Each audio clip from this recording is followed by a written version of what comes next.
Selamat pagi pemirsa, salam sejahtera untuk kita semua. Kembali lagi bersama saya Laura Putri Yusanda di Informasi Breaking News hari ini. Kita akan mengupas tuntas mengenai UD Srijaya, usaha dagang produksi beras, mulai dari profil UD Srijaya, pendapatan dari UD Srijaya, studi kasus UD Srijaya.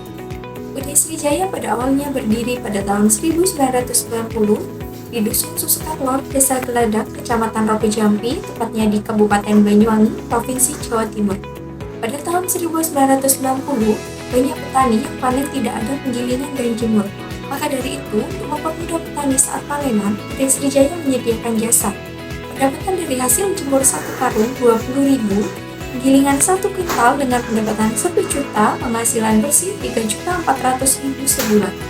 Modal awal UD Srijaya adalah pribadi untuk pembuatan jemuran dan 2 mesin. Dengan adanya UD Srijaya ini menjadi peluang besar untuk memperoleh keuntungan di desa. UD Srijaya menyediakan jasa menjemur gabah, penggiling padi menjadi beras. Sejarah UD Srijaya merupakan salah satu usaha dagang yang bergerak di bidang usaha penjualan beras yang didirikan oleh Ibu almarhum Widani. Mulai dioperasikan sejak tahun 1977, usaha tersebut dijalankan dalam bangunan berbentuk gudang besar dengan luas bangunan ukuran 108 meter, luas jemuran 375 meter. Beliau mempekerjakan tenaga kerja tetap 2 orang dengan gaji yang dibayarkan sebesar 150 kilo beras per bulan, yang artinya 5 kilo dalam per hari. Selain mempekerjakan karyawan tetap, UD Srijaya juga mempekerjakan 1 karyawan tambahan jika ada gabah datang dan membutuhkan tenaga kerja untuk mengeringkan dan melayani saat pagi datang demi kelancaran usaha tersebut. Ibu almarhum Widani mempunyai 2 mesin giling. Karyawan yang direkrut di UD Srijaya untuk bekerja adalah tetangga dan para petani yang sudah akrab dan ahli dalam bidang usaha dagang beras. Penerus UD Srijaya adalah Bapak Aryo Susanto yang berumur 43 tahun. Bapak Aryo Susanto dengan lulusan pendidikan akhir adalah SMA dan pengalaman berdagang beras yang ditekuninya sudah berjalan sejak tahun 1990 hingga sekarang tahun seiringnya berdirinya UD Srijaya tersebut. Usaha dagang Bapak Aryo Susanto dimulai pada pukul 9 pagi waktu Indonesia bagian Barat dan tutup pada pukul 4 sore waktu Indonesia bagian Barat. Dengan demikian, waktu efektif dalam berdagang beras adalah selama 7 jam. Dalam usaha berdagangnya, Bapak Aryo Susanto menjual beras dan juga menjual bekatul. Dengan total penjualan beras oleh UD Srijaya mencapai 70 kg per bulan. Dengan sebulan 2 kintal 10 kg dengan penghasilan sebulan 2.100.000. Dengan penghasilan lainnya yaitu sekam 1 karung 10.000, per bulan 30 karung sekitar mendapatkan pendapatan 300.000 dari sekam. Maka tidak heran jika usaha dagang beras ini dapat dikatakan sebagai peluang usaha di desa. Yaitu usaha penggilingan padi ini tidak bisa dikerjakan sepanjang waktu, karena bagaimanapun juga dalam 1 tahun biasanya terjadi 2 hingga 3 kali masa panen, dan usaha ini juga bisa dikategorikan sebagai usaha musiman.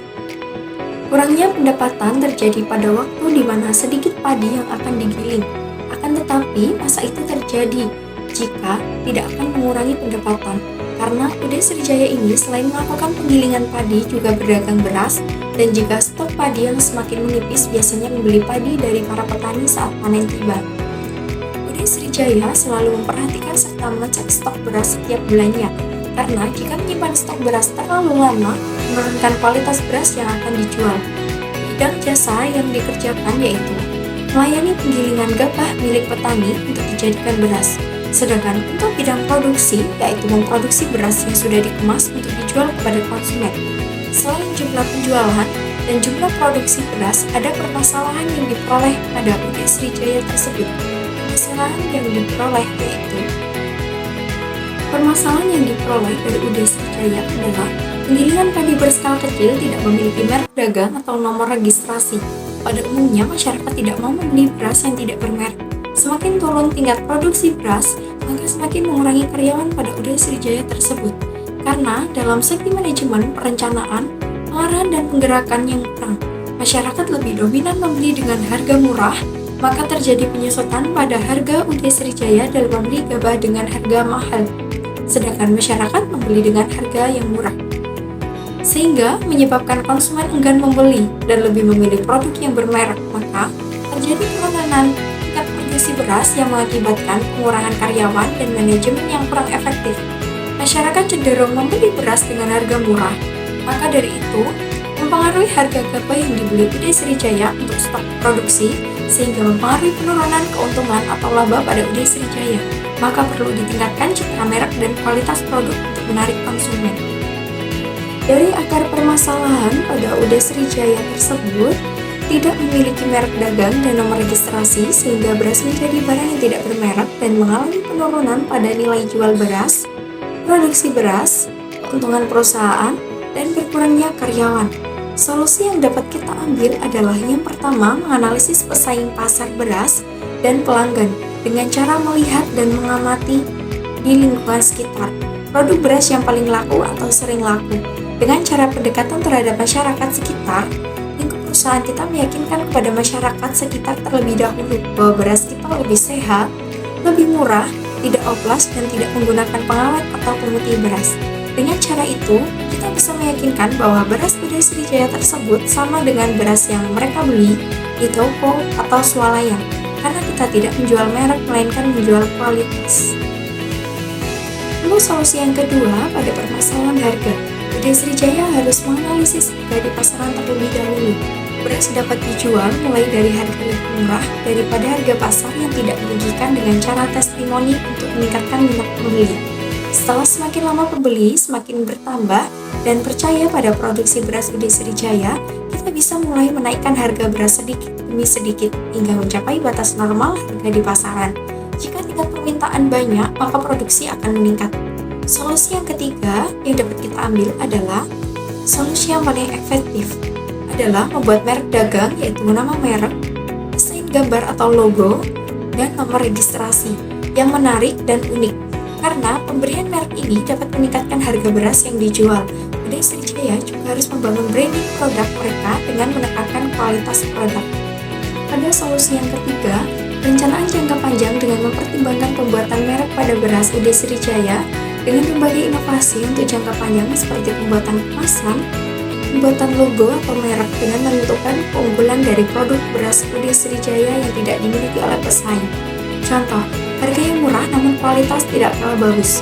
UD Sriwijaya harus mengevaluasi anggaran dengan melihat sumber daya atau modal untuk menciptakan suatu merek pada beras dengan kesesuaian atau kemampuan pada perusahaan tersebut. Solusi keempat yang dapat kita ambil adalah mempromosikan produk agar jangkauannya luas dan meminimalisir pengeluaran perusahaan. Contoh, membuat banner, membuat brosur, dan lain-lain. UD Sriwijaya bisa menggunakan media sosial sebagai sarana promosi. Kemudian, untuk menambah kepercayaan pelanggan, baru dapat dilakukan dengan cara mengunggah testimoni dari pelanggan lama tentang keunggulan dan kualitas beras hasil produksi.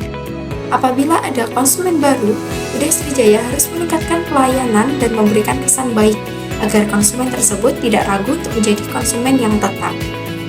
Solusi yang terakhir yang dapat kita ambil dari permasalahan UD Sriwijaya tersebut adalah tetap menjaga atau meningkatkan kualitas produk beras tersebut. UD Sriwijaya harus senantiasa menjaga kualitas produk agar penjualan tetap meningkat dan menguntungkan.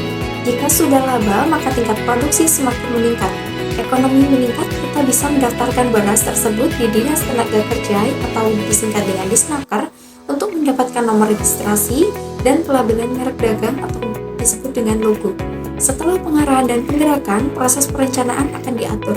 Jadi, perkembangan manajemen mulai dari perencanaan, pembuatan keputusan, pengorganisasian, pengarahan dan penggerakan, dan motivasi akan tersusun dan sesuai dengan tujuan perusahaan UD Sriwijaya tersebut. Jika dalam faktor permintaan, semakin mahal harga produksi akan semakin sedikit. Jika harga turun, yang diminta semakin bertambah.